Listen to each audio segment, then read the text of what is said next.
My name is Debbie Freeman. Today's date is August 24th, 2012. I'm interviewing Erna Scher. The interview is being conducted at the Vancouver Holocaust Education Centre in Vancouver, BC, Canada.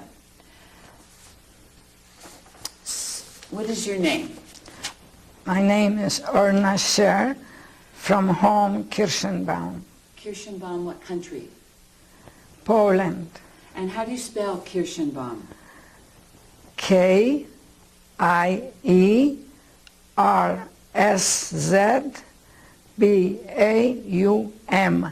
Baum.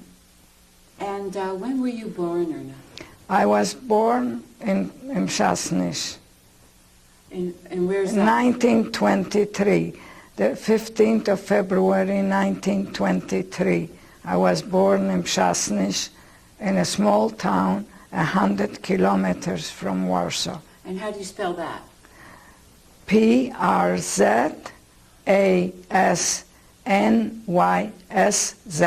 Mszasnysz. And did you move to Kirschenbaum? Did you grow up in that town? Yes, till I was 16. I lived in that town And with my 8 more siblings and my parents. And is that a town, is Kirschenbaum a state, a province in Poland, an area? It was a province, no, Warsaw province, yeah. But now I heard they changed. Okay. Yeah. What were your parents' names? My parents' name were Michael, was my father's name, and my mother's name was Rachel. And did you know your grandparents? No, I didn't. My father was very religious, and his parents moved to England, and they were not so observing, very religious, the way my father liked, so he was not in touch with them. Did you have any siblings? And if so, what were their names? My siblings' names were my brother, the oldest one, Yaakov Yehudah, and then my sister Hannah, and then my brother Tzvi, and then my brother Hanoch, then my sister Dvora, and then my brother Abraham, and then my sister Sarah, then my brother Yitzhak Meir, Shapsa Yitzhak Meir. Yeah, because he almost died with he was born with twins, and the other child died when my mother gave birth, and then they gave him two additional names. Yeah, Shapsa Yitzhak Meir. And then I was the youngest. And why did they give him 2 additional names? Because Meir is for life, and Yitzhak is for life too. Shapsa was his original name, and he survived. So my parents were very happy that at least one of the children survived. And you were the youngest, and I was the youngest of 9. And how old was your oldest brother? My brother was... How old was he when you were born? I think he was maybe 30 or 35. When I was born, I think he was already... No, my sister was married when I was born, because my brother, the oldest one, married after my sister. My sister, after I was a year and a half, my sister gave birth to, I was a year and a half, I was an auntie already. Do you remember the ages, like the age difference between all of you? Yes, 3 years difference, but only my sister, 3 years apart, each child. 3 years apart. And what did your father do for a living? My father was actually a very big scholar. He learned the Torah all the time, but twice a week he used to go to Warsaw that my mother used to buy from the peasants chickens, eggs, butter, turkeys, goose, ducks, and eggs in the millions. Everything was going to Warsaw twice a week. This, my father did that. He went to Warsaw, Bonifraten. I remember the place where they were standing, the trucks with their merchandise, and people came and used to buy from my father. So was it just the people in the street who bought, or did he sell to stores as well? The chickens, no. Only this went, the eggs went to Warsaw, everything. But in the store we had a wholesale grocery store, wholesale. So this we managed, the girls, and we have some helpers, and the boys were busy with packing the eggs, the millions, and packing the butter and the chickens. They had to prepare boxes for this. They were very, very busy, all my brothers, and some of them were married already when I grew up, and I looked at Yaakov Yehudah was married, Hanoch was married, Abraham was not married yet, and my sister was married, and Tzvi was married. I was a kid when I used to come. They didn't have no children. My brother Tzvi, he liked me very much. I used to go to their place. He used to take me on his lap. Yeah, he liked me very much because I was the youngest. Did your mother work, and if so, what did she do? Did your mother work? My mother used to shop twice a week. We had these markets in our town, so she was not in the store. My sisters were Dvora, Sarah, and I. I was starting to come to help out in the store when I was 12. After school I had to go and help.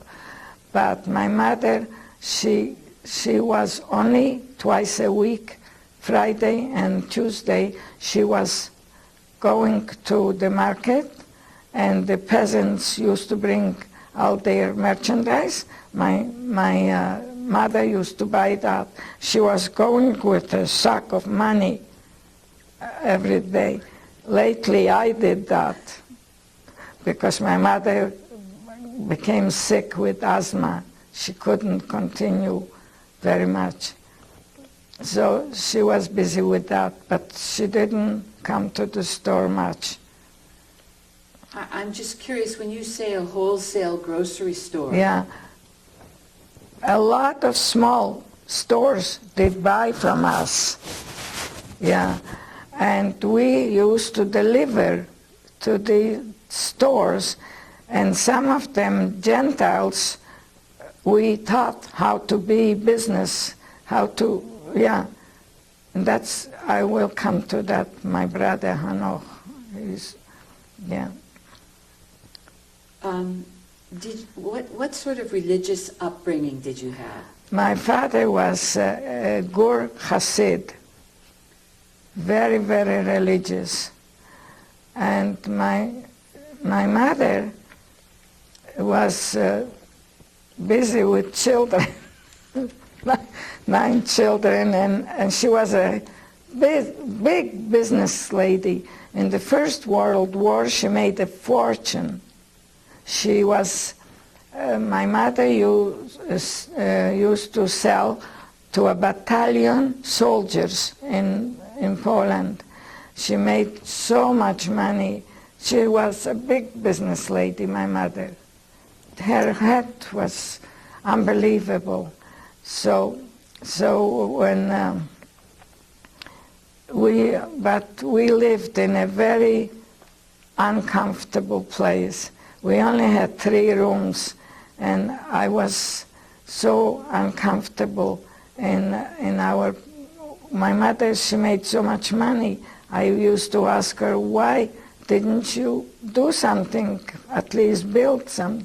She wanted, but my father was not a businessman, and he refused, and my mother was listening to my father, and they didn't do anything with the money. And one day in 1918, when Poland came free from Russia and Germany, the money was not worth a cent. It was on the attic. When I was 5 years old, I was allowed to go and see how much money the attic was full with money, and it wasn't worth a penny. And they could build a big, beautiful high-rise. And that's what it's after the First World War. When you say your father was very religious, so how did that manifest itself in the home?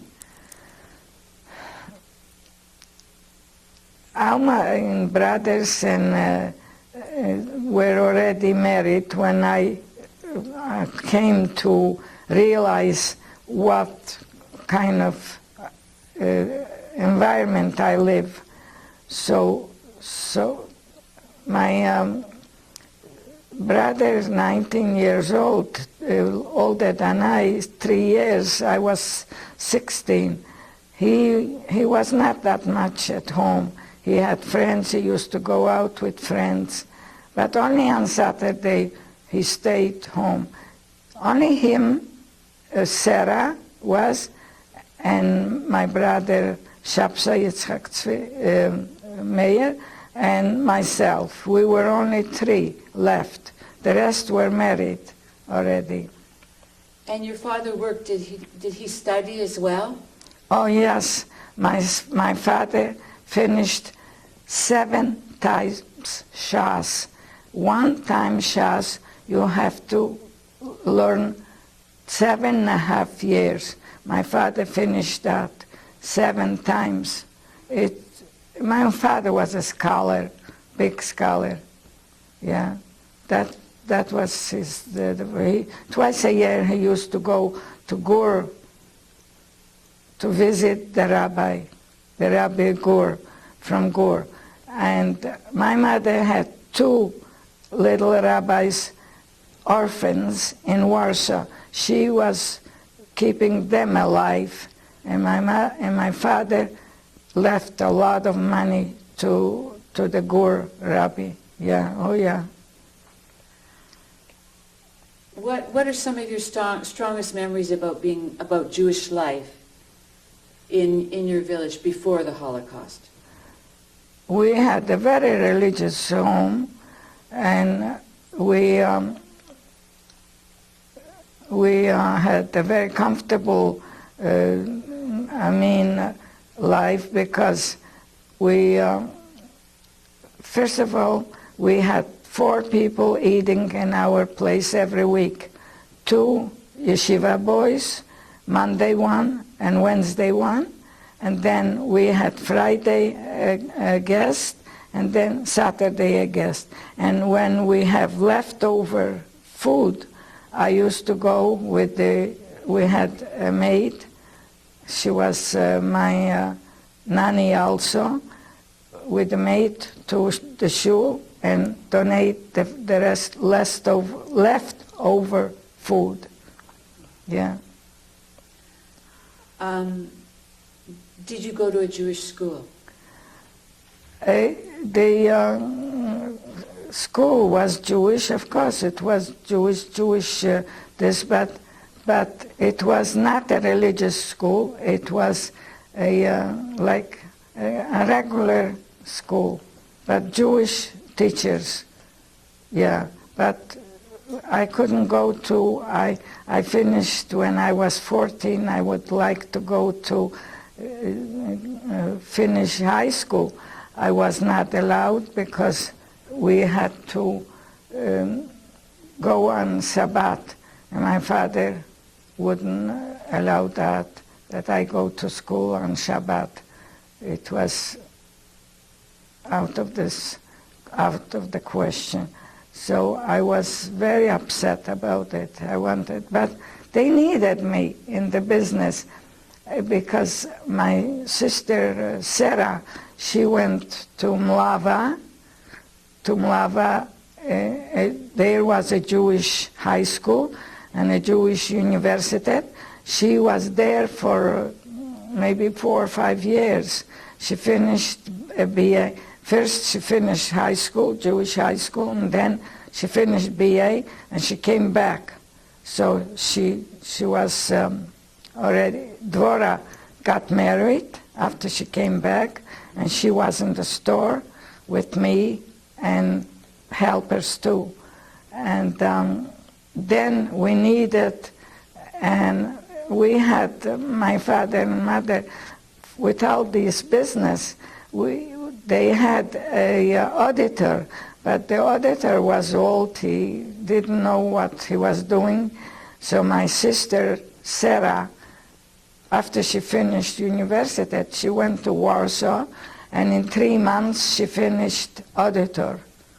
Yeah, she was a genius, my sister, really. Did you experience any anti-Semitism before yes. the war?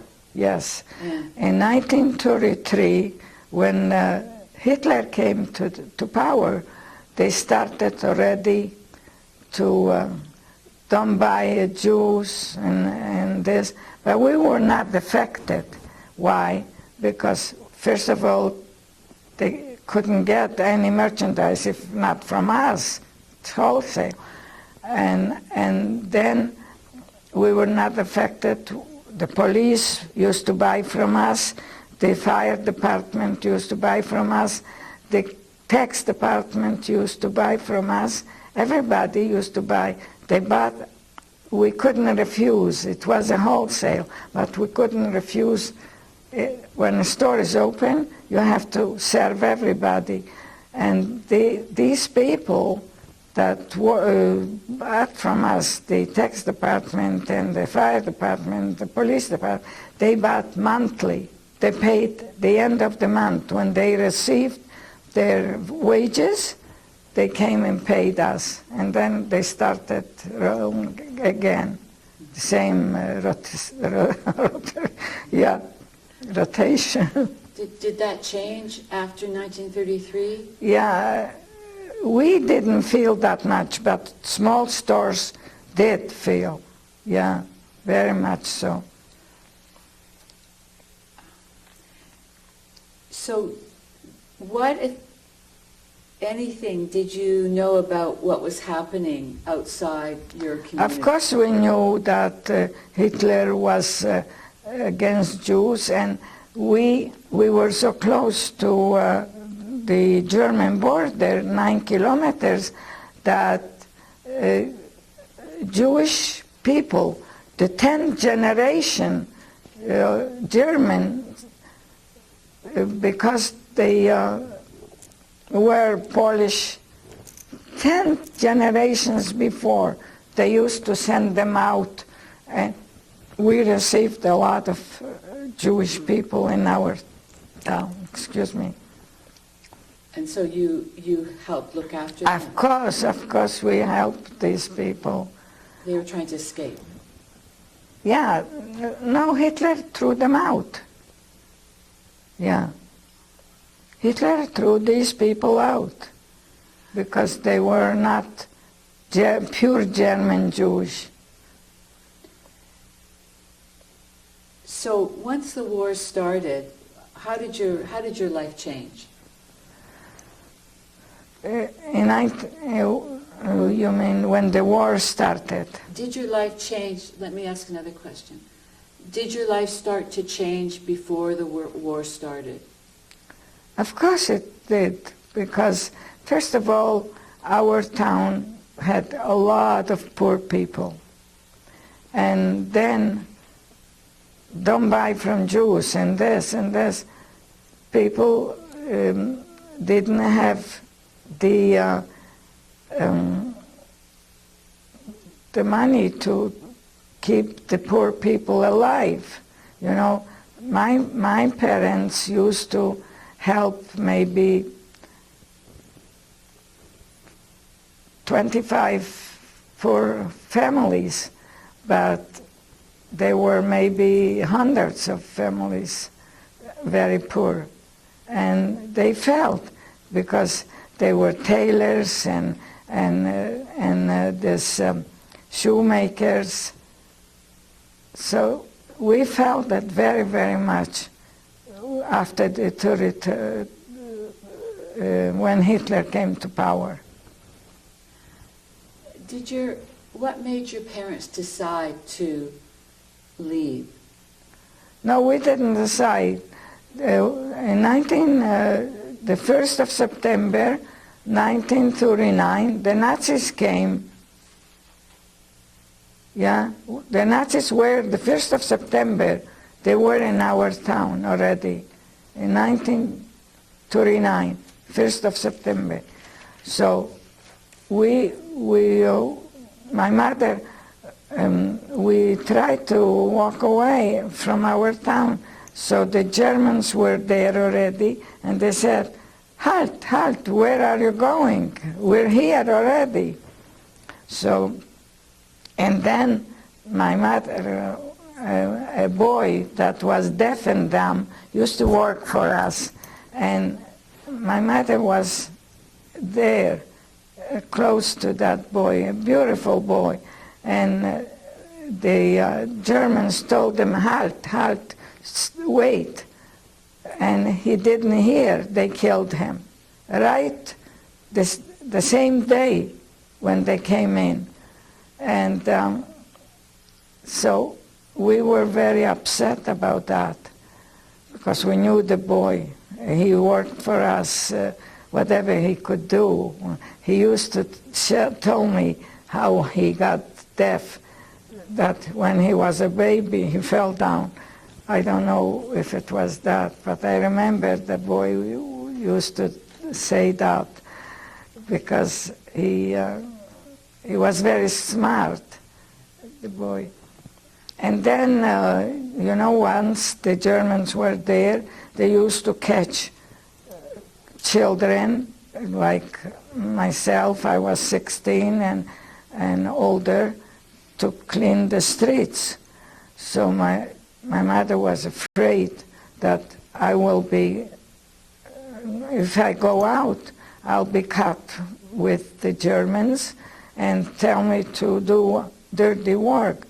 So my mother used to put me in bed and put all the slip covers on me that I almost could suffocate, but she kept me there. And then after a few months, a month and a half, I think, the Germans called us to the where the city hall is, on that place, and said to us, "I give you two choices. One, they were already separate.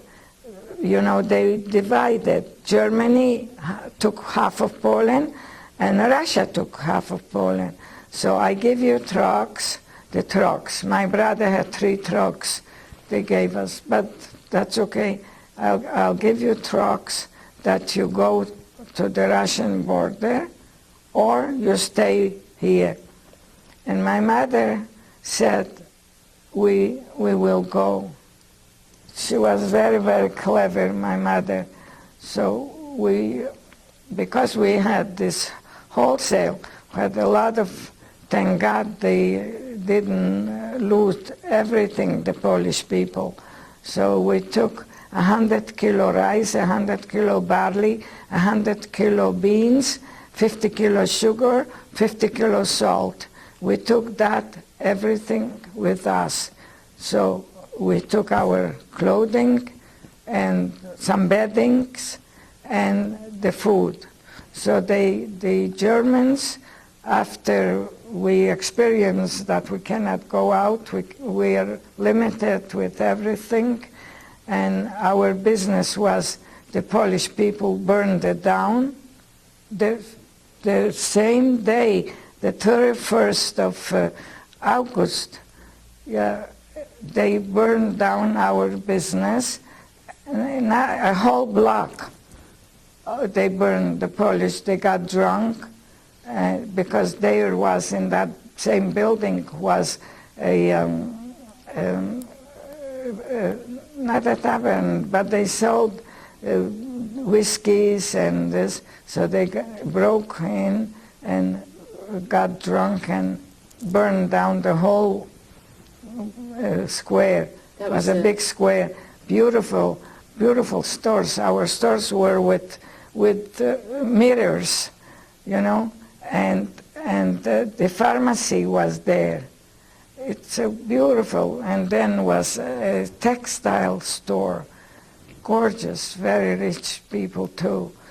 And this was all burned down. So we had nothing to already to stay in Poland. We decided to go. So those were all the businesses, those stores were owned by Jews? No, nothing. The ones that were burned down? Yeah. Were they owned by Jews?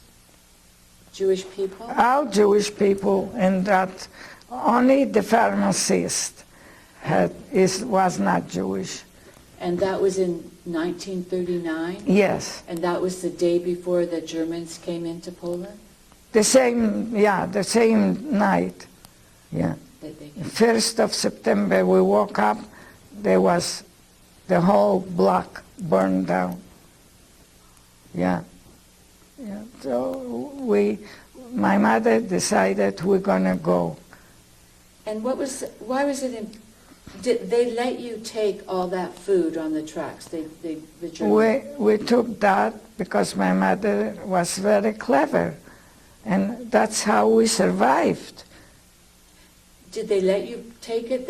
Yes, they didn't object. They let us take the food, and thank God that it wasn't looted, because the Polish people looted after the Germans came in. They looted everything.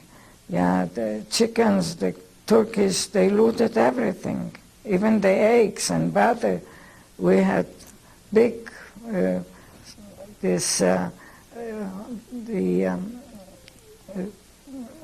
big rooms with a lot of hundreds of kilos of sugar and salt and everything, a lot. Yeah, we had there barrels of herring, barrels of pickles. We had so many. It's like a warehouse. Yeah, they looted a lot, but still they couldn't loot because we were still there. So they left some of so we could have the rice and this, the rice and beans and barley and sugar and salt. We took it with us to the border, and that's where the Germans left us. So my mother, how can we take? We were in a little town near the border. So my mother was very, very clever. She asked my brother to go and find somebody with a horse and a wagon to take us across the border So we found somebody. He took us, and they took us. The people with the horse and wagon took us to Bialystok. In Russia. Yeah, it was Russia. It was before it was Poland, but they took half. Russia took half of Poland, so they had Ukraine, Belarus, and Ukraine, Belarus, and that was how Vilna and Latvia. They took that, the Russians. And so what happened when you got to Bialystok? When we got to Bialystok, there were a lot of men everywhere. These men were very clever. They said that, first of all, the Germans were after men to do labor or to take them to concentration camps. So they ran away, and they were there. So we asked the driver of the wagon to bring us near a big synagogue in Bialystok. Okay, he left us there. But my mother was afraid not to go in to the synagogue. We stayed, it was November. We stayed outside. It was already cold, but we had beddings. Why did you stay outside? Because we were afraid of getting bugs. Yeah. And so we stayed outside, and a lovely lady came to us, very well-to-do family. They had textile fabrics, and she came over. She saw that my mother is not something, to make away. So she came over and she says to my mother, "You know what? I have an apartment. I could rent it to you." And my mother said, "Oh my God, God probably sent this lady to us like an angel." And we were so happy. So there were 2 bedrooms and a huge living room. So we lived in that a very big living room with, I don't remember if we lived, I think my sister with 3 children, she lived in that living room. And I think we took the big bedroom. And then my brother, Yaakov Yehudah, with his wife and 2 children, took, near the kitchen was another bedroom. So he took that. But then more family came around. My brother Shapsa came, and they were all in Warsaw fighting, Poland fought 3 weeks with the Germans till they got Warsaw, 3 weeks. So Tzvi was in Warsaw, Abraham was in Warsaw, and Shapsa was in Warsaw. So they all came, and they stayed. So Shapsa said, "Ma, I'm not staying here. I'm going to go deeper in Russia." And my sister came. I had to go and fetch my sister to Makov. She was there. She went because she had a boyfriend there, Liechtenstein. And she went there to take the boyfriend out. But his mother was a mean person. She wouldn't let him go. And my sister was stuck there. So my mother said, "You go." I was 16. But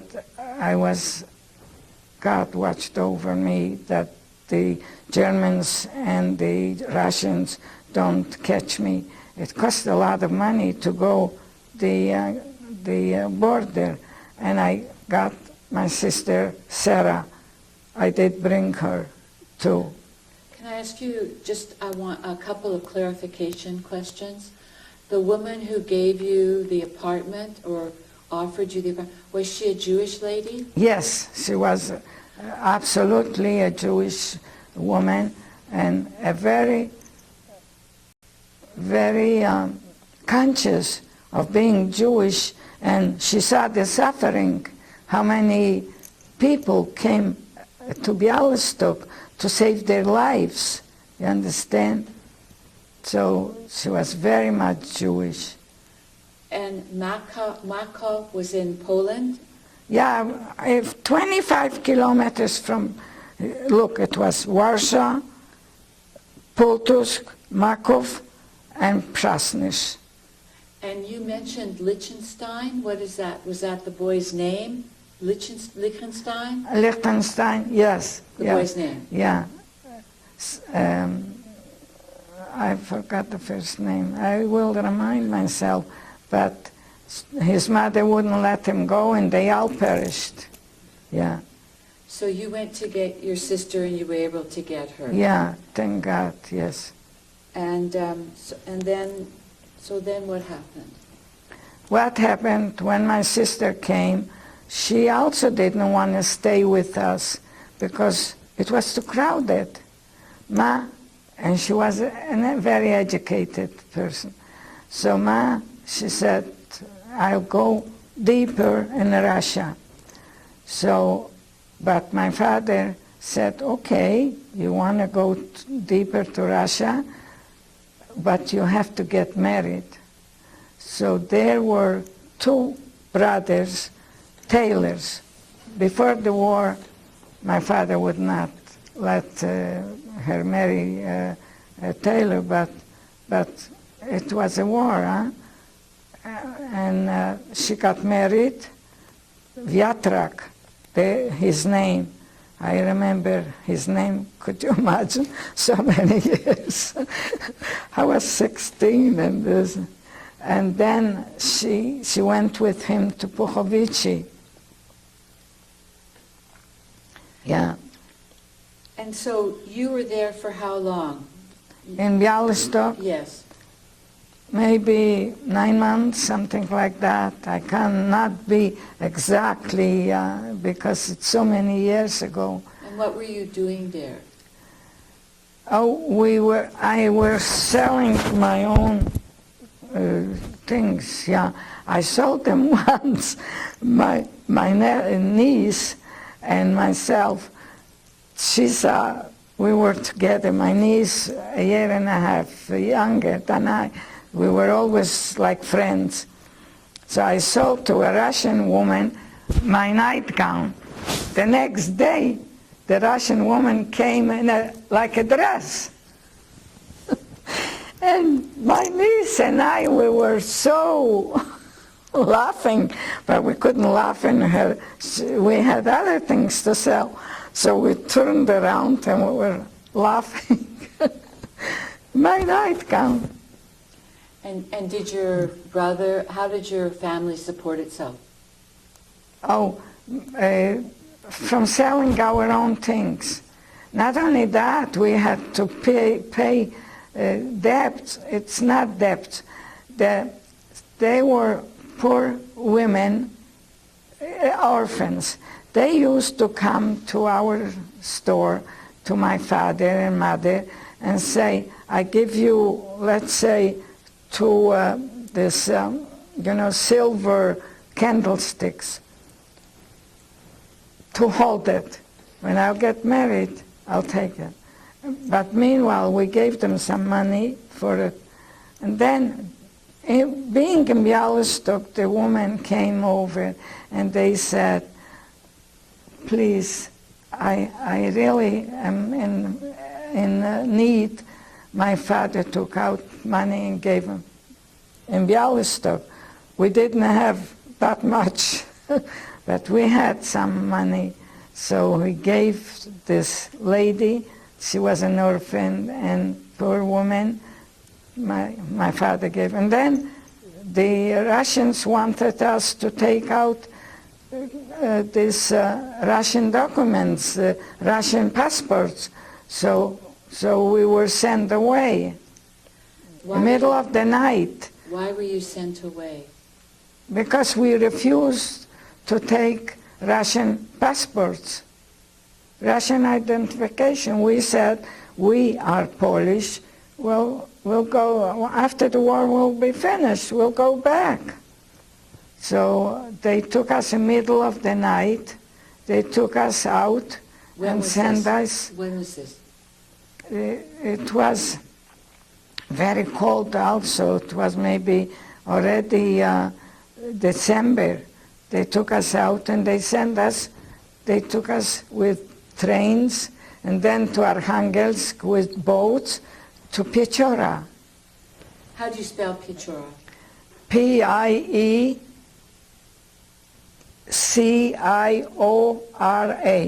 Pechora.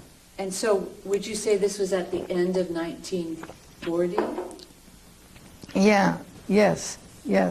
We were already in Pechora, and it was worse than Siberia. Why? Much worse.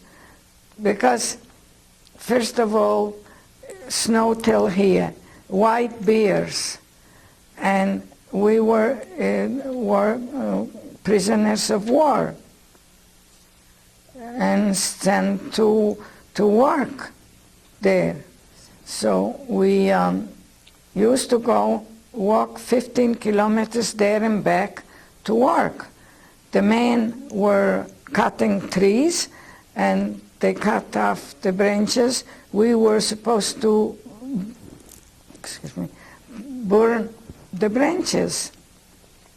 So a lot of girls like me, I was 17 already there, we walked 15 kilometers there and back to work in the woods.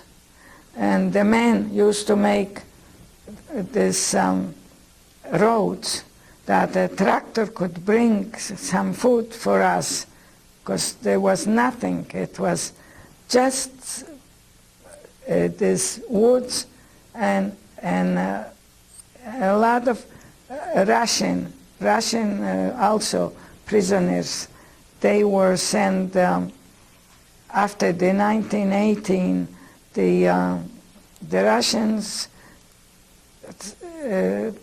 they were well-to-do Russians, so they were there too. But I knew so good Russian.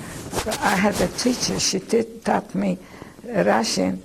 So these neighbors of ours, Russian, so they said to me, "From where are you?" I said, "I am from Poland."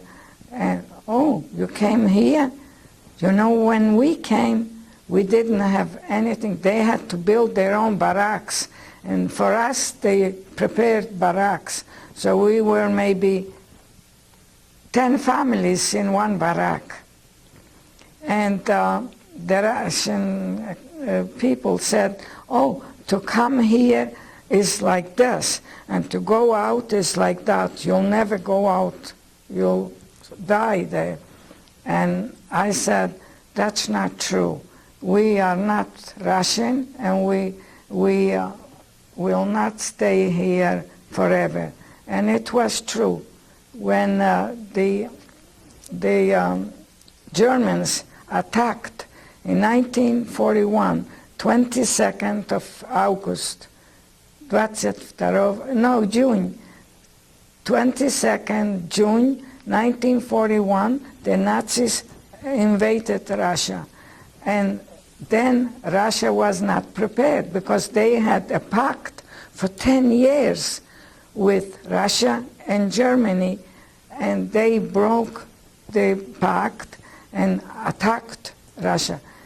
You know, United States and Canada is very lucky.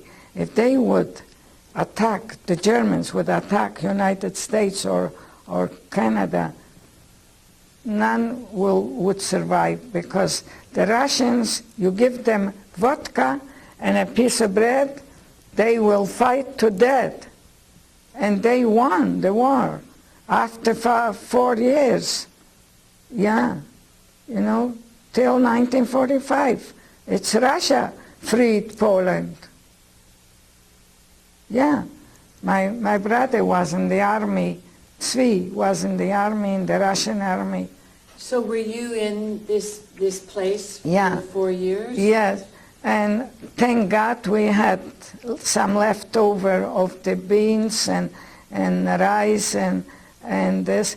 And my sister from Puchovice used to send us some fats when you make a soup, to have some fats. And I used to go 25 kilometers with my clothing and get some potatoes. Where did you went 25, how did you get there? In Pichora. Now, I didn't go by myself, with a brother and other people too, because we needed something to survive. So I didn't go by myself. Did you get paid for your work? No, we didn't get paid. We got salty fish, dry fish, and then we got 400 gram of bread. The bread was that black, and when you squeezed it, water came out from that. We were, if we wouldn't have our own food that we did bring some leftover, we would not survive. Never. How could you survive on 400 milligram bread full of water? That's what we got for our work. Did you have freedom of movement? No. This I told you. Erna, Can can you please don't touch your shirt, because you're touching the microphone, and if possible, if you could keep from touching your chest. and not to touch. No touch. Correct. Thank you. So, But you know, Jewish people, they want.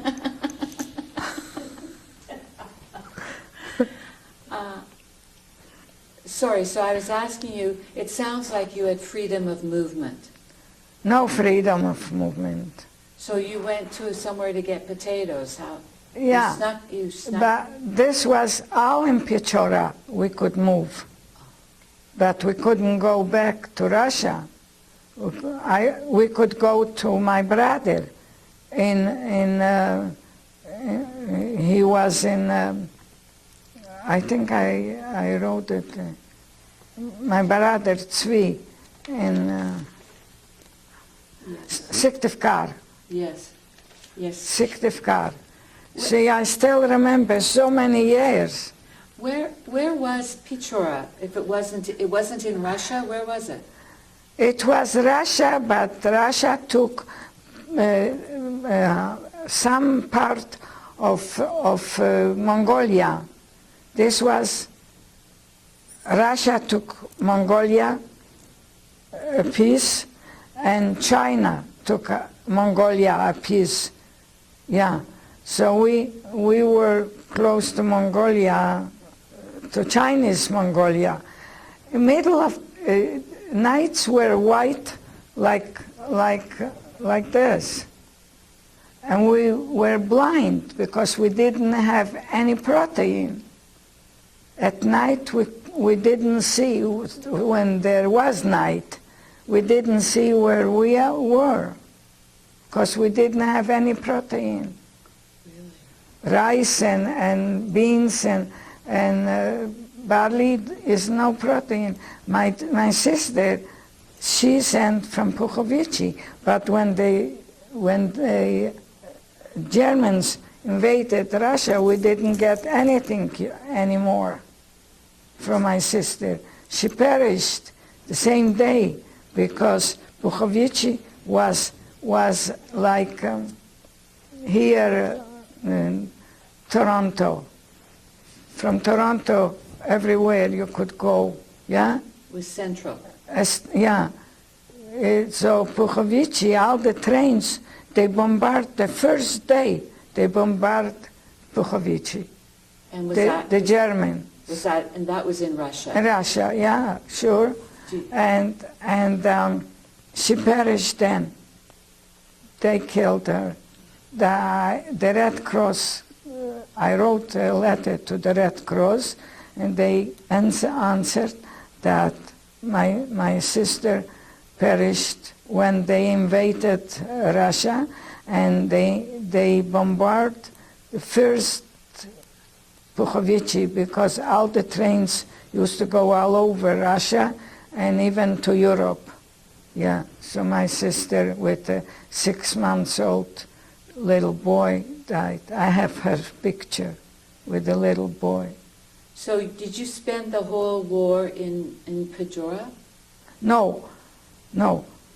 When the Germans invaded Russia, they were not prepared. The Russians? Russia was not prepared because they had a pact for 10 years that the Germans will not attack the Russians. But they needed help. They had nothing. Russia was so poor, unbelievable how poor Russia was. Stalin was a monster. What he did, I don't know what they did. Russia had nothing. Anyways, so Russia had to ask for some help.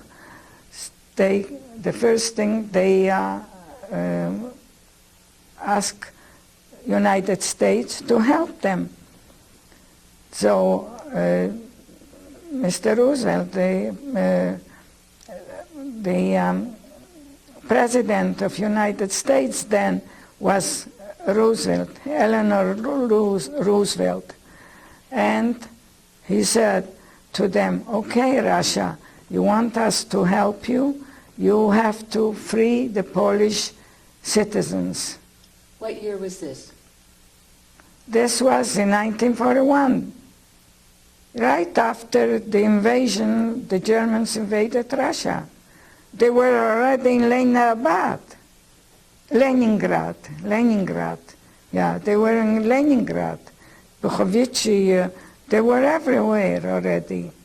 And they couldn't stop them. If Russia wouldn't get help from United States, I think the Germans would go very far to Russia.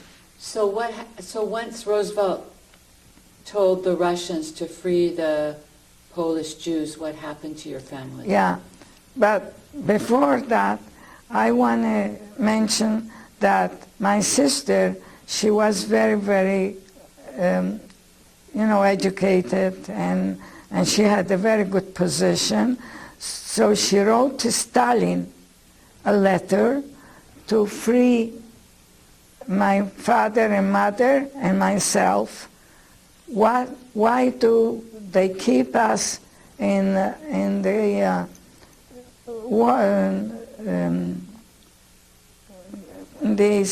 Pechora labor camp?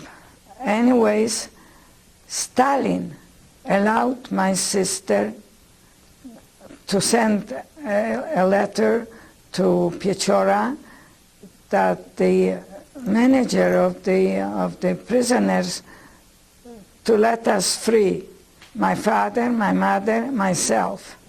We were on the way. Germany invaded Russia. We were in Arkhangelsk. From Pechora, we couldn't come straight to Russia.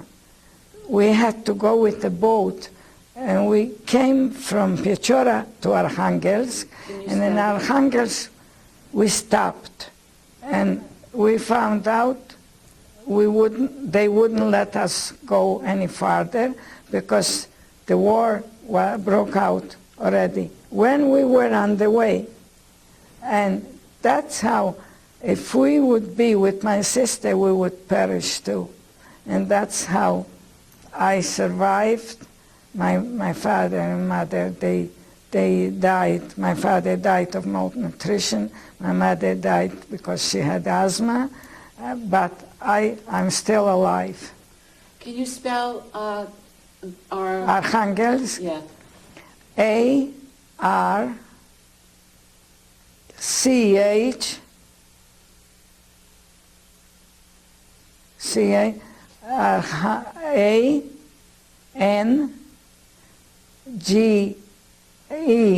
Arkhangelsk, Arkhangelsk. And how long were you there for? Oh, we were only till my brother and sisters came. They were free too. So we stayed, we waited for them, and we met them, my oldest sister, and then we didn't know about my sister Sarah, that she perished. Then Hanoch and Hanoch was with us, and my sister, and me and my father and my mother. We waited for them, not to be alone. And then we came to talk what to do, where we cannot go to Russia. So we, from the cold, because we were so cold with so much snow till here, and walked 15 kilometers every day. So we decided to go to Asia.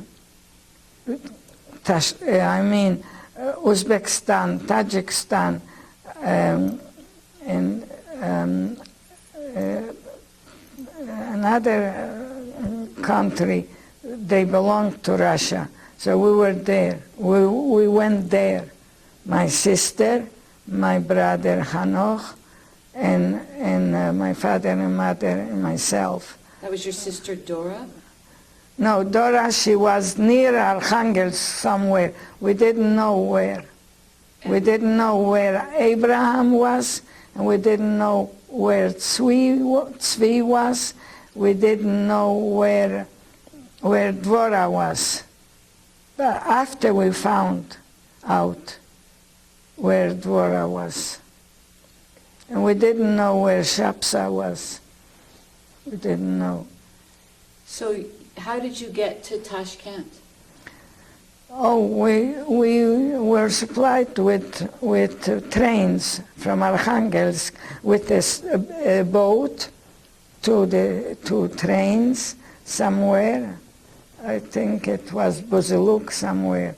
And there we took a train to go to Tashkent, to Asia, to warm up a bit.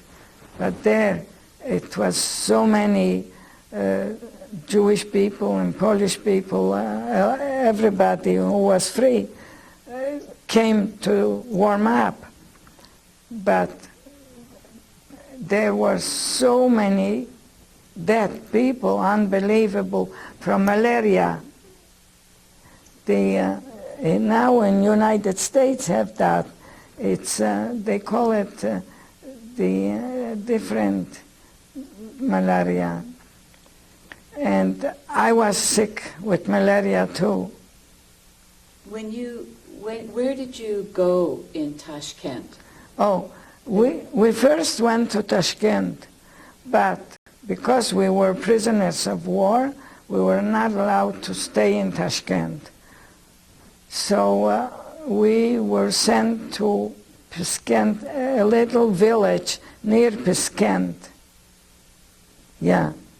And we were supposed to chop soil in Piskent, in the village. It was called kolkhoz, like a kibbutz, something like that. So you lived on a farm? Did you live on a farm near Piskent? Not a farm. They only grew this corn there. It was not organized. It was because, first of all, the Uzbeks were not Russians, and they were not happy with Russia. As a matter of fact, they're free now. Yeah. So, At that time, were your mother and father with you? yeah, oh yes, yes, yes.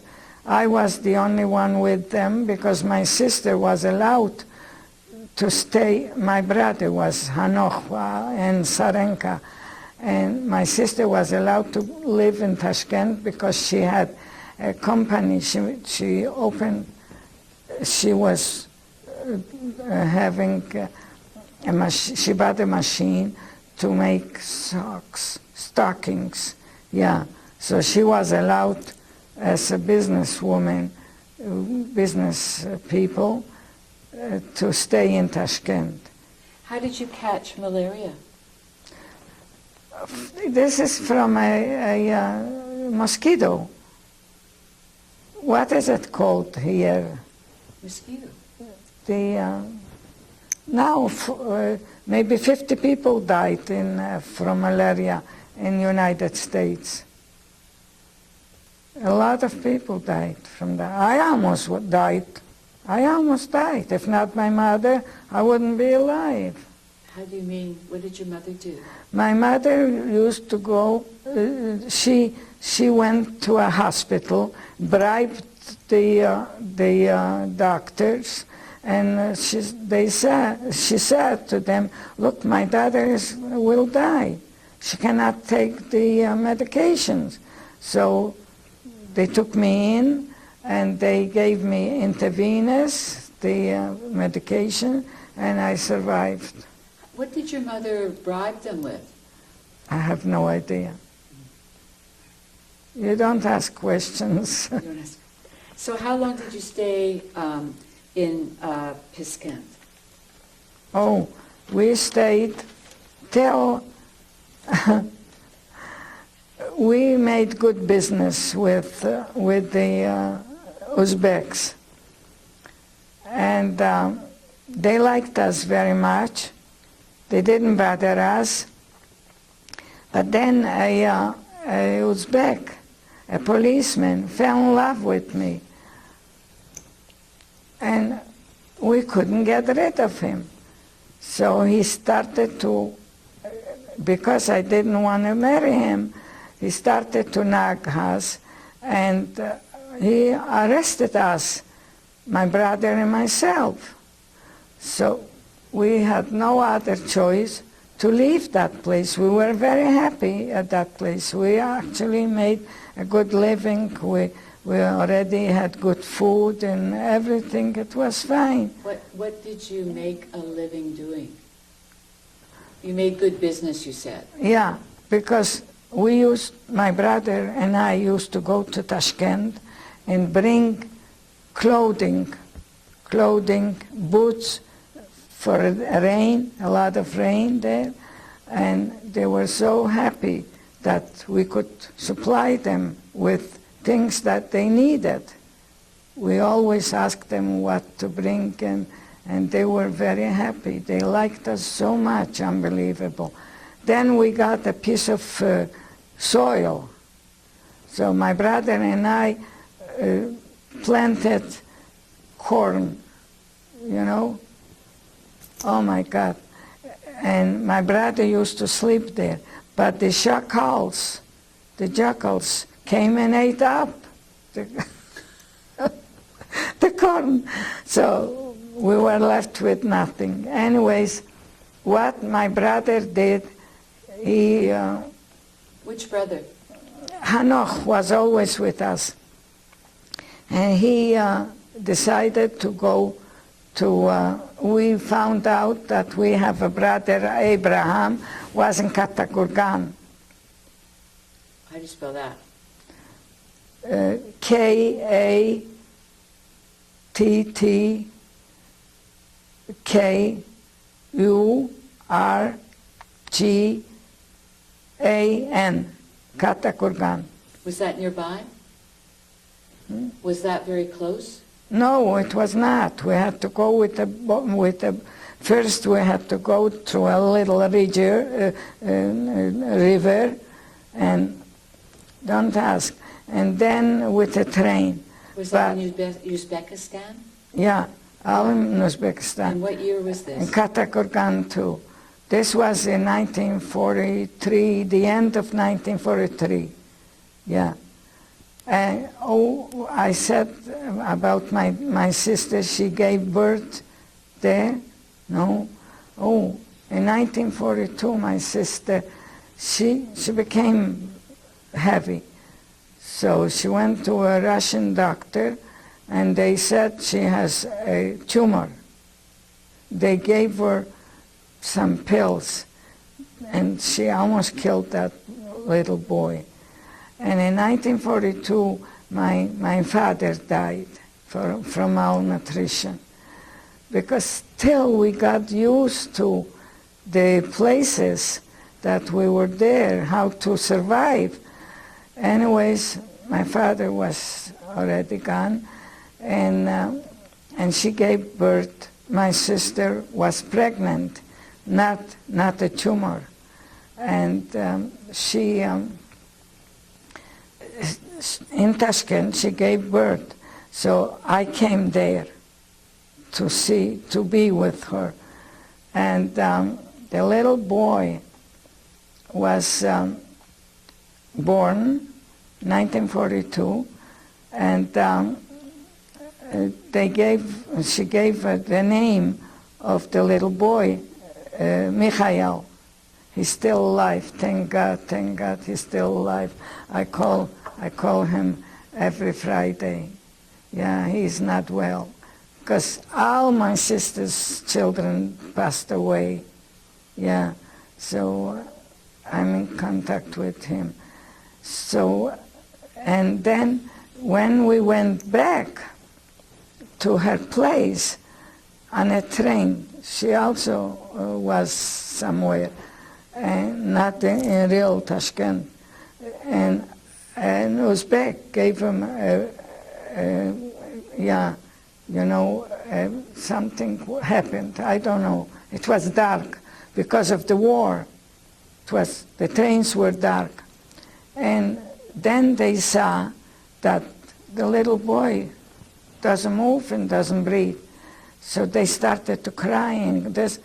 But I'm not a crier right away. I asked for cold water, and I started to rub his forefront, and thank God he came back to life. Yeah, and it's me. I did it, but I was very, very. What shall I tell you? I was very alert. You understand? I don't yell. I try to help, but not yell. Yelling will not help. Anyways, I saved this little boy, but he was not with everything, because they gave my sister these pills when they said she has a tumor when she was pregnant. But I love him. Yeah, I saved him, and I love that boy. So what happened when you went to Katakurgan? Yeah, what happened, we went to Katakurgan. The way we went, you should see the way these Uzbeks, they saw us. They were preparing the wedding already there, coming with music, and we ran away. And the Uzbeks there, they didn't know. Why are you going away? Oh, we're coming back. They were crying. They were so happy to have us there. But we had to go because she was after us, the policeman. And we came to Katakurgan. My brother, why did he go before us? To prepare a place where to stay. And then also my oldest brother, his wife died somewhere not far away. So he came with us too. We were 7 people in a little room, and earth. Don't ask how we slept.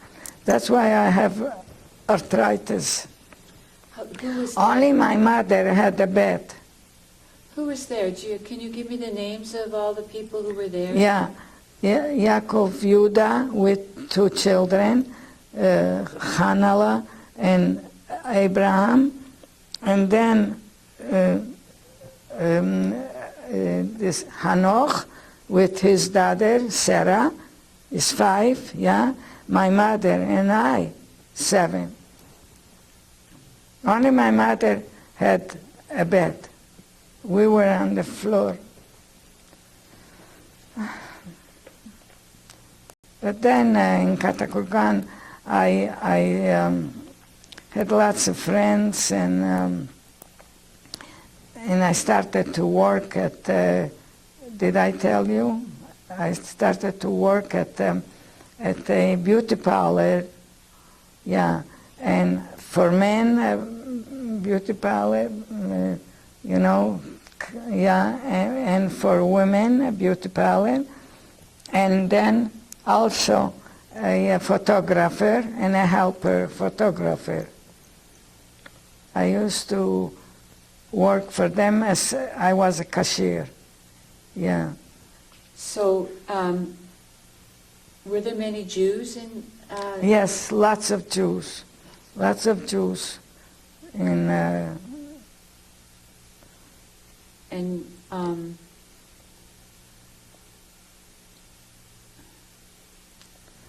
I also had a boyfriend.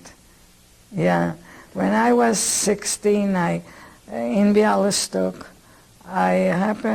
somebody introduced me that boy. His name was Jacob Bialystotsky.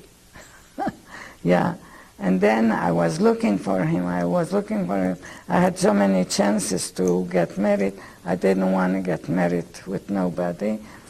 And then when we met, something happened. He was nagging me, let's get married, let's get married. I said, why are you rushing? We're going to get married after the war. And anyways, the night when my mother passed away, he was there. And he slept with everybody on the floor. I slept with my mother. My mother, when she got sick, I said, I tried so much, all the time, I tried so much to save her. I used to put little glasses on her,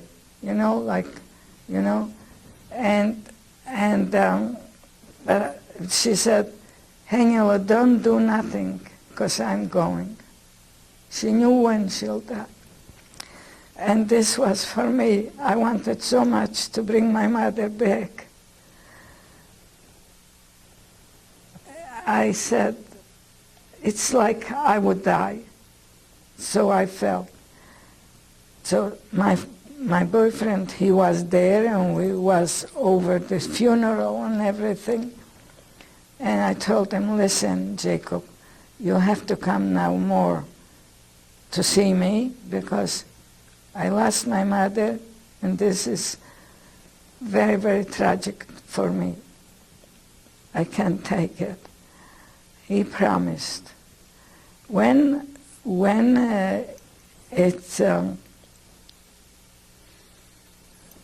After the funeral, he left, and then 1 week he didn't come, 2 weeks, 3 weeks, 4 weeks, he didn't come. I have his clothing already. I had his money. I sent it all back to him. I don't want to have anything to do with him, because to me, a liar is worse than, I cannot stand lies. When I say something, that's why my father had a credit of $1 million zlotys, $1 million, a credit. His worth was $1 million worth. And that's what I learned, and that's why we had a lot of business, because the Gentiles believed in us. They knew that we will not cheat them. You understand? That's why we were so well-to-do. So he didn't come. I sent it back. He came back. He was crying, was coming on his knees. Please, please, I'm sorry, I'm sorry, I'm sorry. Jacob, it's not going to help you. Even if I'll not going to get married, never, I'm not going to marry you. And so I said to him, I'll give you a girl to get married to. Yeah, I gave him a beautiful girl, and I was at their wedding. I'm not jealous, the opposite. And I was at their wedding and everything. Then when I got married in Germany, we came to a place, we went on honeymoon to my husband's cousin. It was in Germany. It's a big town.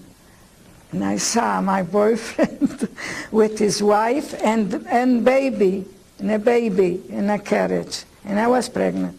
So I said to my husband, Moshe, let me go talk to them. He wouldn't let me. He was so jealous, my husband. Terrible, just awful. So I gave him up. Why didn't he come for 4 weeks? Why didn't he come for 4 weeks to visit you? What was his excuse? Oh, because I didn't marry him before my mother died. That was his excuse. But my brother, Hanoch, was his friend. He says, excuse him, it's finished, but he's here. I said, Hanoch, don't make sin. I said, no is no. Maybe I shouldn't do that, because my husband was possessive. He was very jealous on me, and he had no reason. If you have a reason, I don't mind, but no reason. One time, we had a border. We lived in Montreal when we came to Canada in 1951. We had a border, Shaya was his name.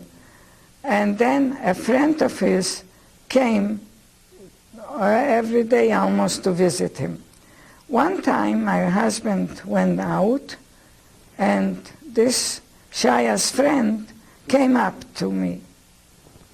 My husband ran after him. I told you Shaya's not there. Why are you going up? Why did you go up? He was afraid that I'm going to have monkey business with this guy.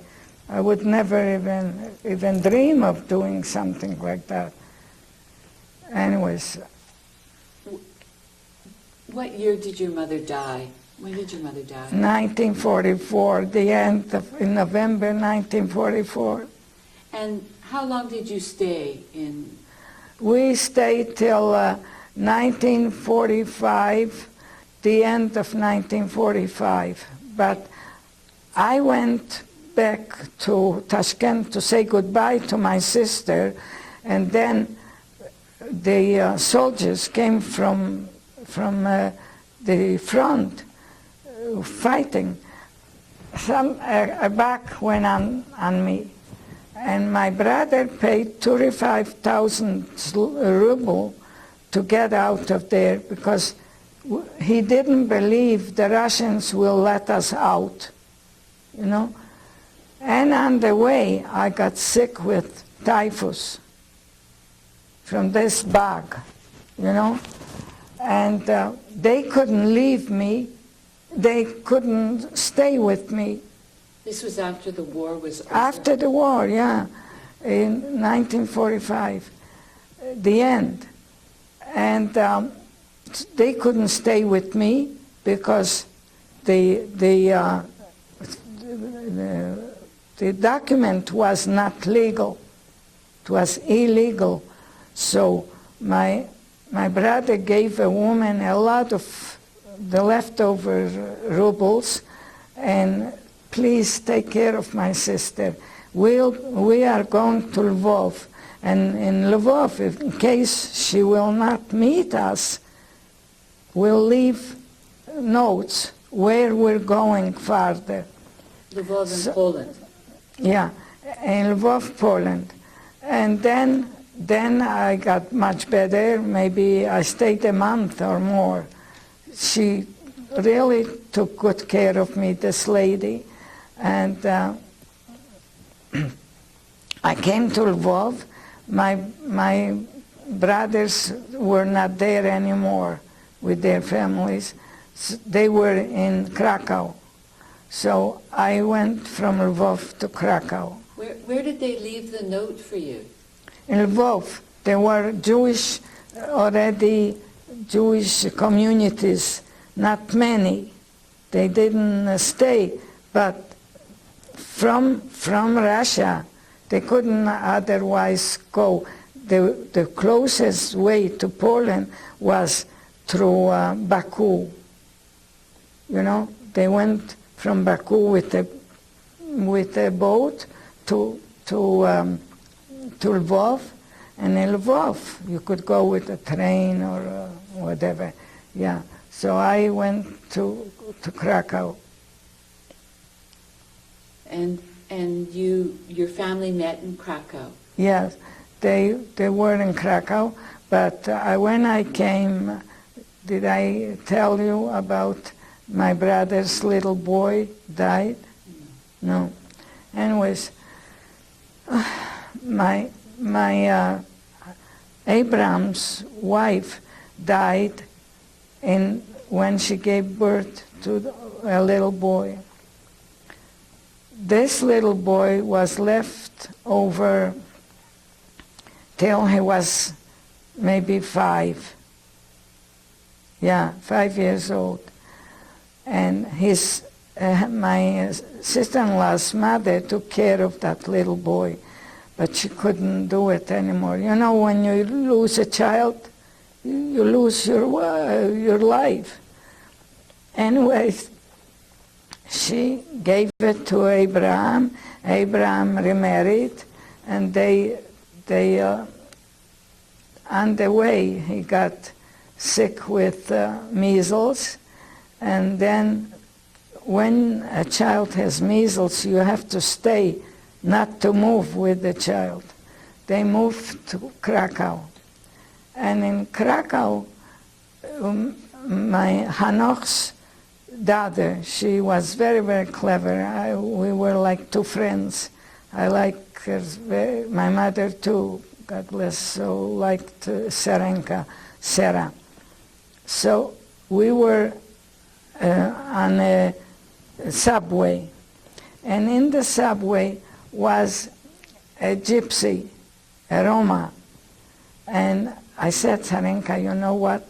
I'm going to ask the Roma what's expecting me, what to expect. I showed her my hand, and she says, oh, you know, you'll go away far away. I went to Canada. But you'll have a death in your family. And the boy died the next day. Yeah, she told us. I'll never forget that. This was in 1945. Yeah. So your life, how long were you in Krakow, and what were you doing there? In Krakow we were not long. We buried that child, and then my brother Tzvi, he fought in the Russian army. He prepared for us a apartment in Lodz. So we all went to Lodz and stayed in Lodz. Not all of them. Abraham went to, because he saw you cannot stay in Poland. It was in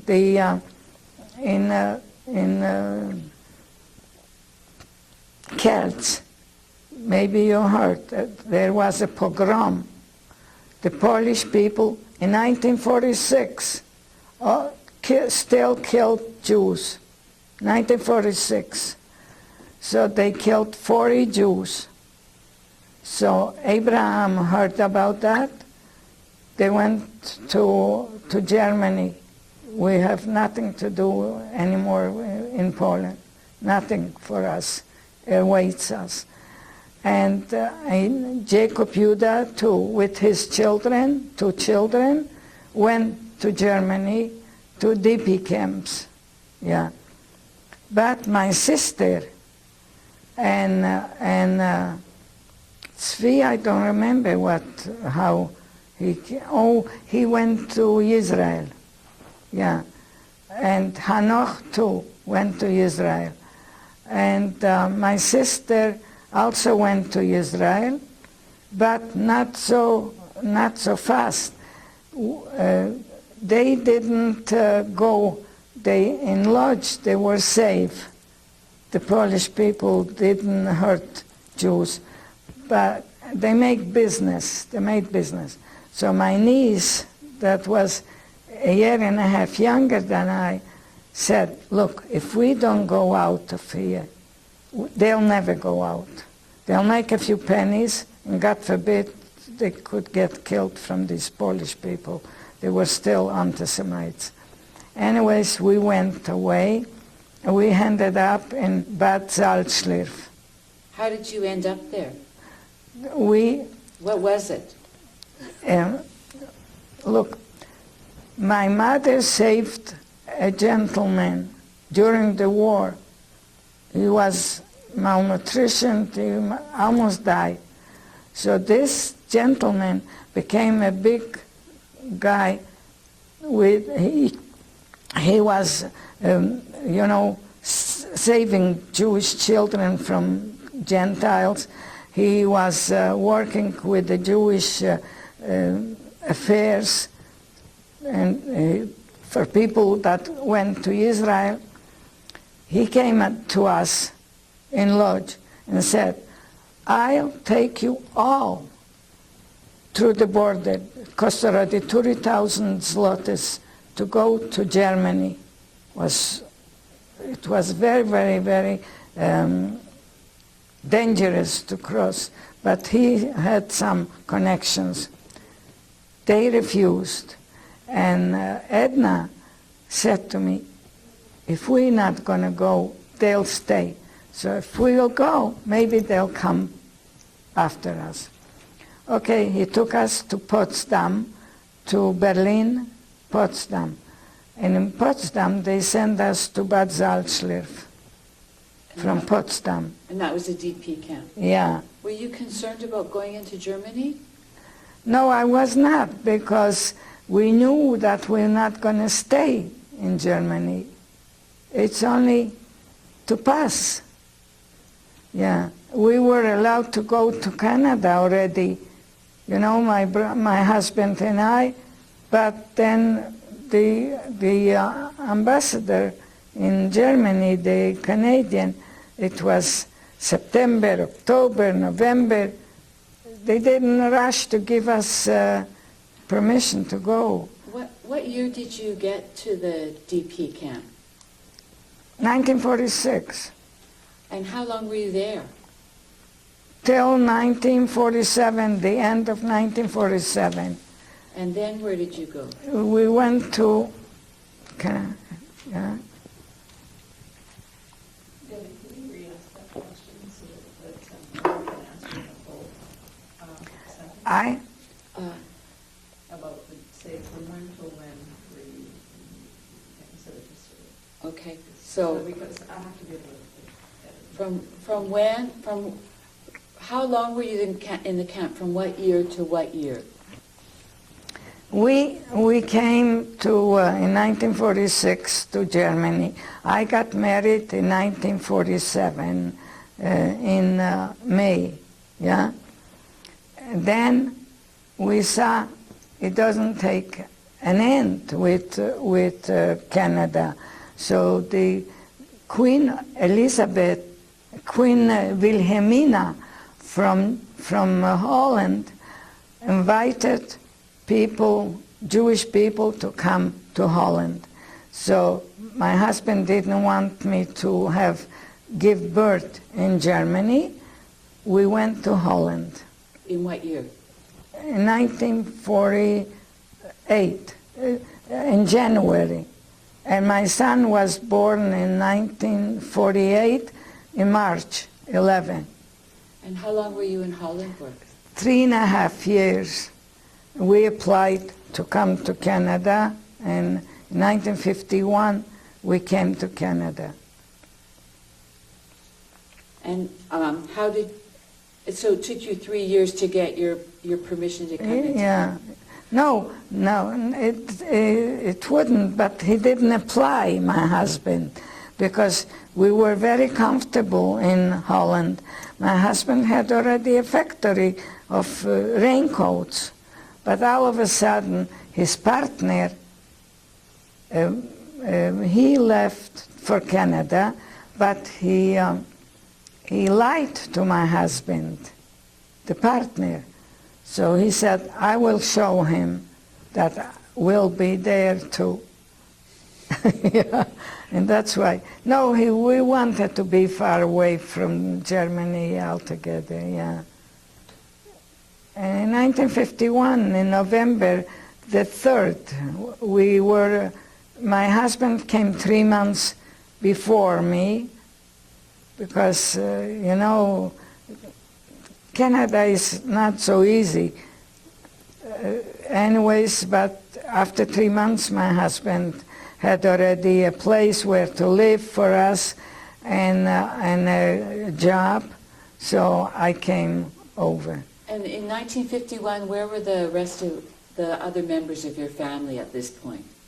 All were in Israel, the survivors. And why didn't you go to Israel? My husband, he was in Israel during the war. The Polish army, they created an army in Russia. The Polish, Anders, his name was Anders.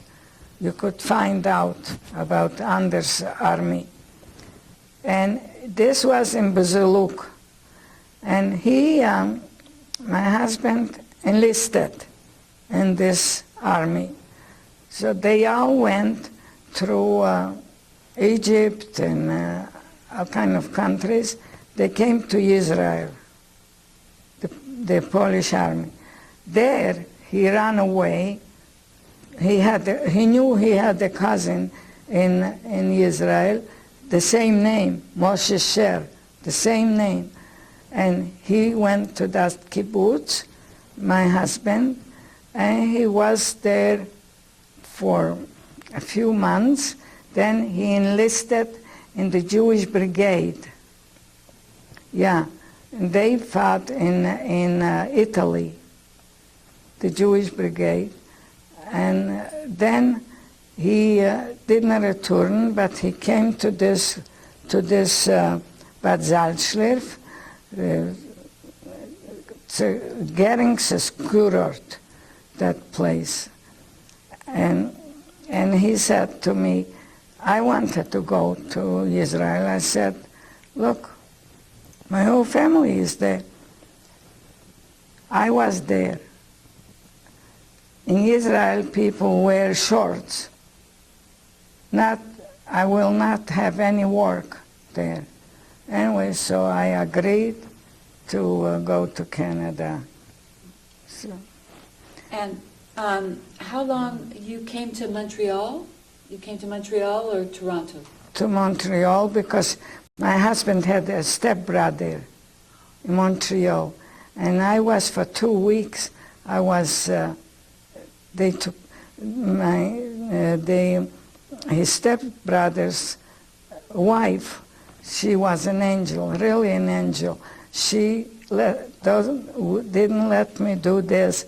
She looked after my little boy, and she fed us, and I stayed there for 2 weeks, but my husband had already an apartment where to live. And how did you end up in Vancouver? It's a big question. first of all, I lived in Toronto after, but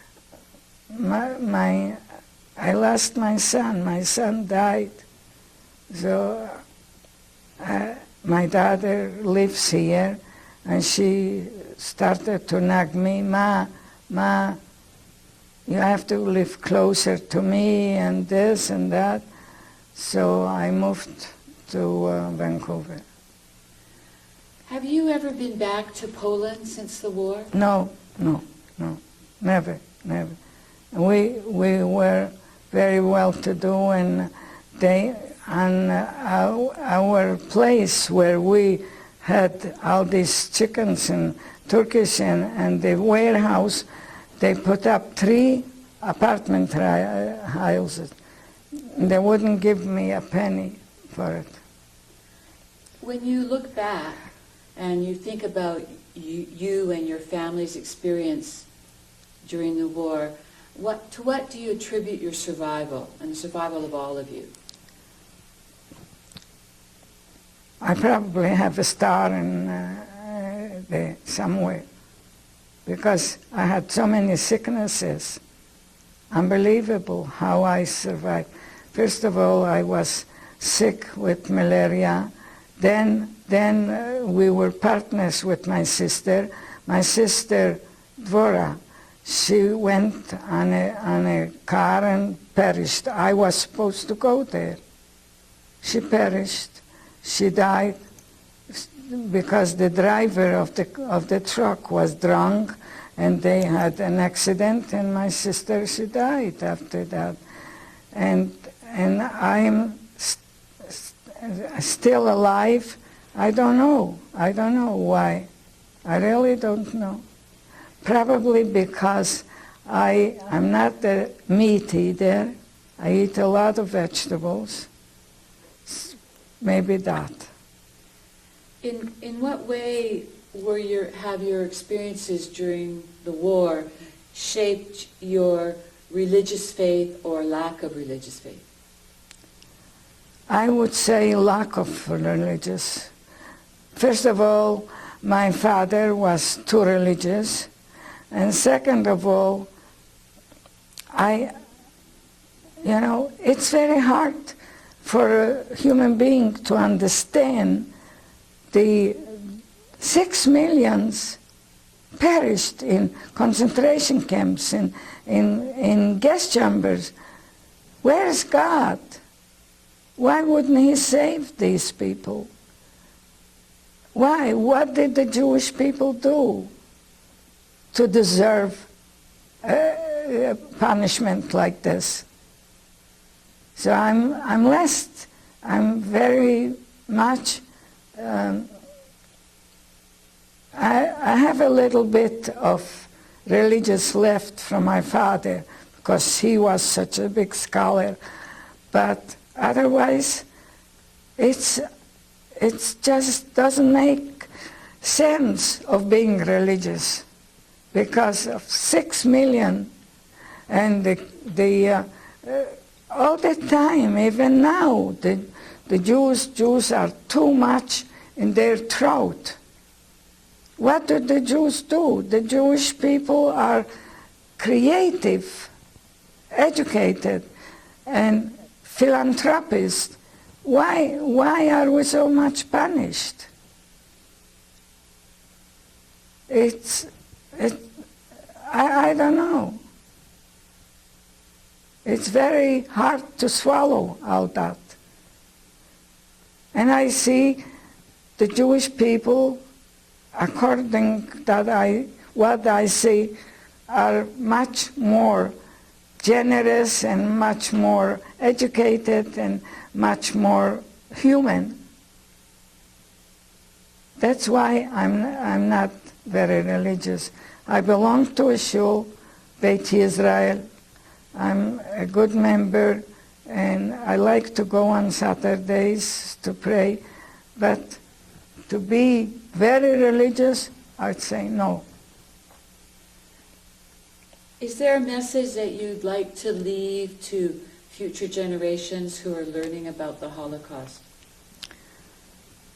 I would like to live for the future generation that maybe the Jews could help. We are doing our share of change the world for a better world. The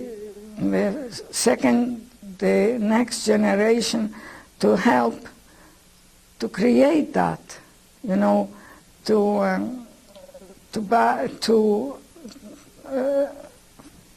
give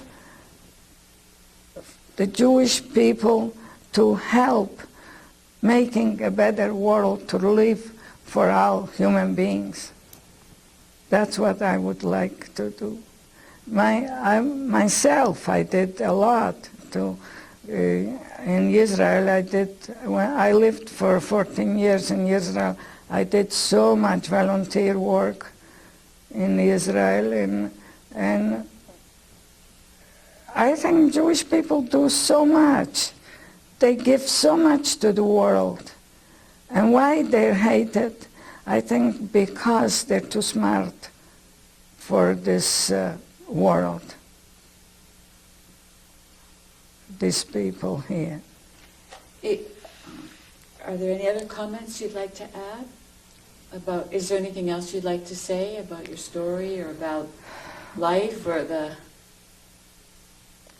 I would like that the Jewish next generation to have a better future that we had in what we experienced, that they should never experience, God forbid.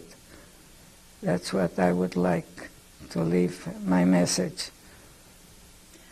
And Erna, one question I realized while I've been listening to you, that we don't know your maiden name, because you identified yourself as Erna Scher, which is your husband's name. What was did you have your... Kirschenbaum, you have it. Oh, Kirschenbaum. Okay. Yeah. Thank you. Remind me. Well, thank you very much. You're welcome. Okay. I'd like to Thank ask a couple questions. Or if you could ask for me.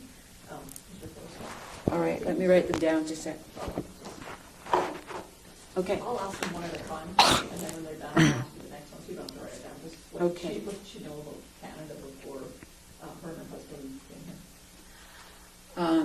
So Tony Lynn has a few questions that she wants to ask, so I will ask them for her. What did you know about Canada before you and your husband came here? We knew it's a free country, and there were never discrimination against... Use the word Canada in your answer. Thanks. Can you start your answer and can you mention Canada? What we knew about Canada was, because she wants to hear Canada. She doesn't want to hear my voice. So if you answer the question, could you say Canada? So what did you know about Canada? What did we put Canada in? First of all, we wanted to go to Canada because it's a free country and far away from Germany. That was the first thing, far away. And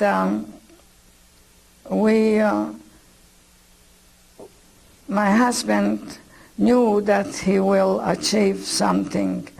And he really, before he died in 1968, he really had a good business.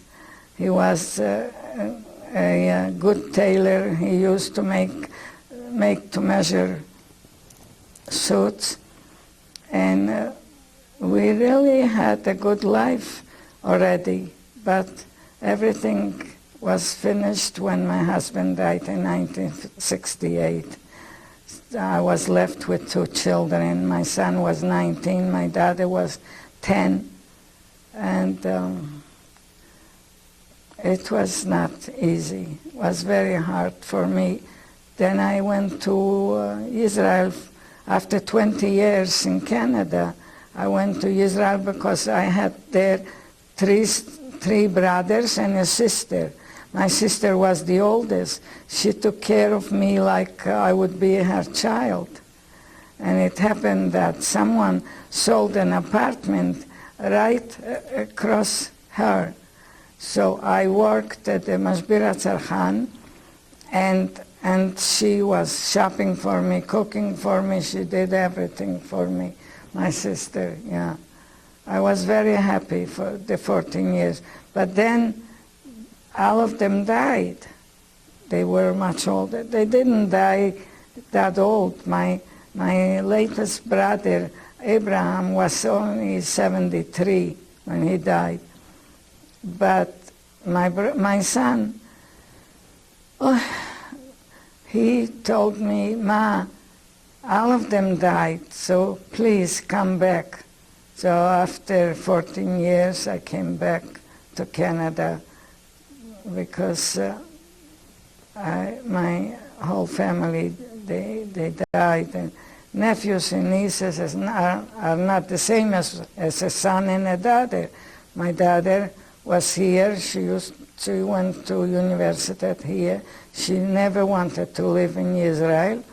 And my son was very successful. He worked at the CBC for 18 years. He was a producer on a morning show. And so he asked me, Ma, come. So I came back in 1973 and 14. I came in 1988. Yeah? No. 92. No. 1982. Yeah.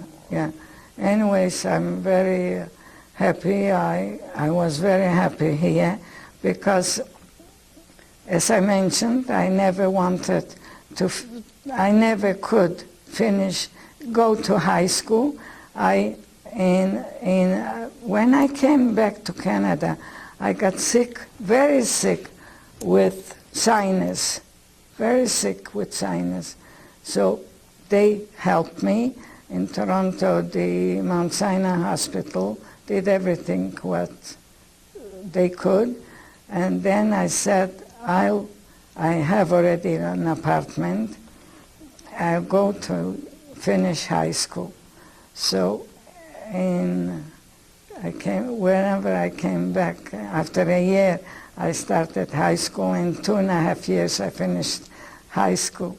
I have a diploma.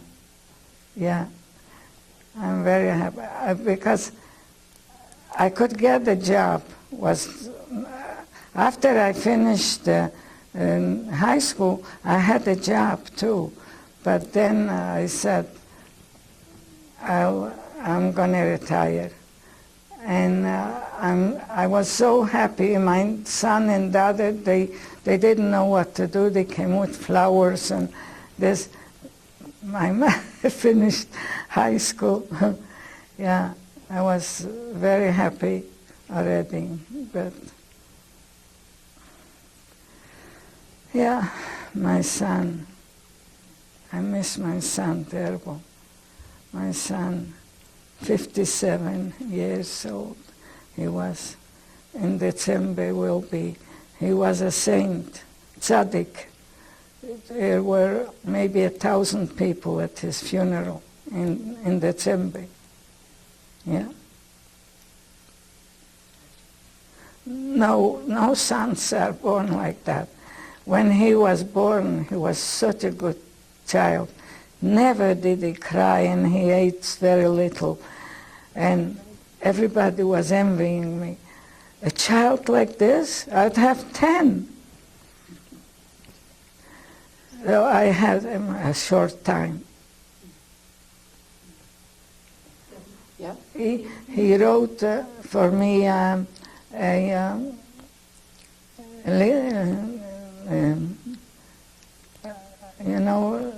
legitimate. When you give somebody respect, he made a video and a movie too. He wrote a book on Canadians, And he made a movie of that. Yeah, I have that. Wow. Yeah, maybe you could watch it. Tony, if you would give me your questions, then I could ask them. And I was invited to Simon Fraser. Did I tell you? Yeah. I just wanted to know, did she through? Simon Fraser University, and I spoke there for a highly educated class. For 2.5 hours I spoke to them. When you came to Canada in 1951, did you and your husband experience any anti-Semitism? No. Have you experienced any anti-Semitism in Canada? I never experienced. Oh, only one time when I went to high school, a black woman asked me, "Why aren't you going to Israel? You have your country." A black, yeah, in high school. I'll never forget that. I don't remember what I told her, but I should have told her, "You have Jamaica. Why are you here?" But, you know, they were idiots, all these black people. Well, really, I used to come because they liked my hair. They used to do my hair, you know, haircuts and this hair dry. And then also facials they used to do for me. So I used to go there and see how these people were still in class. After 2-3 years, they were still not finished high school. And I finished it so fast. Well, Erna, thank you very much. You're welcome. Thank you. Thank you. And how did she learn about what the people who stayed in Poland and Germany experienced? Like, when did she become aware of what was going on for other Jews during the Holocaust? Oh. You can formulate it however you want to. Good question. You mean about concentration camps? Yeah, the death camps in particular. When did you become aware of what was going on in Germany and Poland with the death camps? Oh, when we were in Tashkent, around Tashkent, people came and they somehow it went from one to another that we found out that they were gas chambers. What did you think of that? We were happy to be away. My mother was clever to leave Poland, because all the concentration camps were in Poland, gas chambers. And after the war, in 1946, there was this, when we came back, there was this Kielce pogrom. The Polish people were worse than the Germans, because the Germans didn't know who was Jewish. The Polish gave them over, turned them over to the Germans, who was Jewish. That's what, we knew about, but it would, at the beginning it was hard to understand. How could human beings be like this, to create something like this, gas chambers? Just to think about it, it was hard to swallow, Just unbelievable. And it was plain, I think, it's my opinion, my view, that the Germans were jealous, the Jews are Hitler especially, that the Jews were very clever. He was afraid maybe that the Jewish people will rule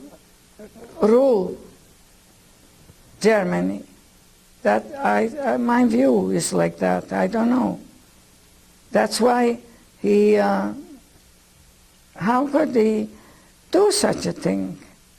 And who was behind it? And how the help he had. You know, just unbelievable. The Polish people were murderers. They're still murderers.